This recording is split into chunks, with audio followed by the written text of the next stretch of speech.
আসসালামু আলাইকুম এভরিওয়ান। এখানে আমরা একটা বয়স্ক আহ, একটা মাকে পেয়েছি যার অনেক বয়স, তার সাতটা ছেলে মেয়ে, যতদূর আমরা শুনে জানতে পারছি। সো আমরা আজকে নিয়ত করে বেরিয়েছিলাম একটা অসহায় মানুষকে সাহায্য করব। তো কাকি দেখলাম যে বোতল টোকাচ্ছে। এখন প্রত্যেকটা মা তাদের সন্তানদের লালন পালন করে অনেক আশায়। এখন ছেলেরা বড় হয়ে হয়তো মাদের দেখে না, এটাই স্বাভাবিক। সচরাচর আমাদের বাংলাদেশে এটাই বেশি দেখা যায় যে একটা মা কষ্ট করে ছেলে লালন পালন করে, হয়তো বিয়ে করার পরে সে তার বাপ মাকে দেখে না। বাপ মা আহ, মানে এতিমখানায় দিয়ে আসে কিংবা বৃদ্ধাশ্রমে দিয়ে আসে। তো চলেন আমরা কাকির সাথে দেখি, কাকিরে দেখাও। কাকি, বাসায় কে কে আছে? মারিয়া বাসায় মারিয়ে নাই নাতি বাচ্চা কাচ্চারা দেখে না আপনারে? দেখে সেরকম দেখে না আর কি। এইগুলা কতদিন ধরে সংগ্রহ করেন?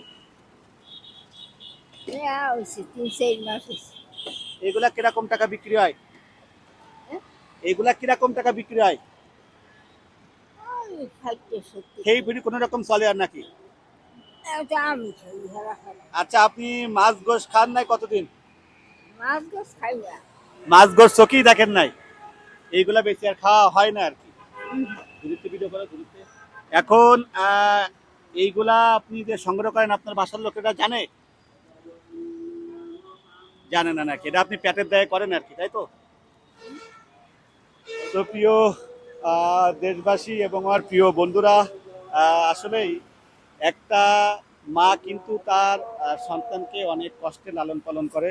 তো আমাদের এই মাটা মানে অনেক বয়স, সে অনেক বৃদ্ধ বয়সে এই যে দেখো এগুলা, এই যে বোতলগুলা টুকাচ্ছে, এগুলা বিক্রি করে সে তার জীবনটাকে কোনো রকম ভাবে চালায়। তার বাচ্চা কাচ্চা ছেলে আছে 3টা না 4টা, কেউই দেখে না। সো আমরা আজকে তাকে কিছু সাহায্য করব।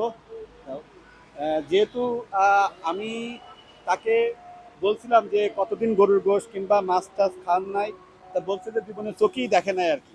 তো আমরা তাকে আজকে আহ, কিছু কেনাকাটা করার টাকা দেবো, যে বাজার করে খেতে পারে, নেন। এটা আমার পক্ষ থেকে আমি আপনাকে দিলাম, হ্যাঁ।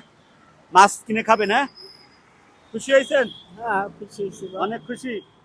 এখন বাড়ি দিয়ে কিন্তু বাজার কিনে মাছ কিনে খাবেন, ঠিক আছে? সবাই এরকম ভিডিও পেতে আমার পেজটাকে ফলো করে রাখবেন। আমি একজন নতুন, ফেসবুকে একজন মানুষ। আমি এখানে কিছু পেতে আসি নাই, আমি অসহায় মানুষকে সাহায্য সহযোগিতা করতে আসছি। যেমন এই বৃদ্ধ মাকে আমি কিছু টাকা দিতে পারছি, সে একটা মাছ কিনে যদি খেতে পারে, আমার জন্য বাংলাদেশের মানুষের জন্য দোয়া করবে। এটা শুধু আমার জন্য না, পুরো বাংলাদেশের মানুষের জন্য গর্ব। সবাই এই ভিডিওটা ভালো লাগলে বেশি বেশি করে শেয়ার করবেন এবং আমার পেজটাকে ফলো দিয়ে এরকম ভিডিও পেতে সাথে থাকবেন। ধন্যবাদ সবাইকে। আসসালামু আলাইকুম।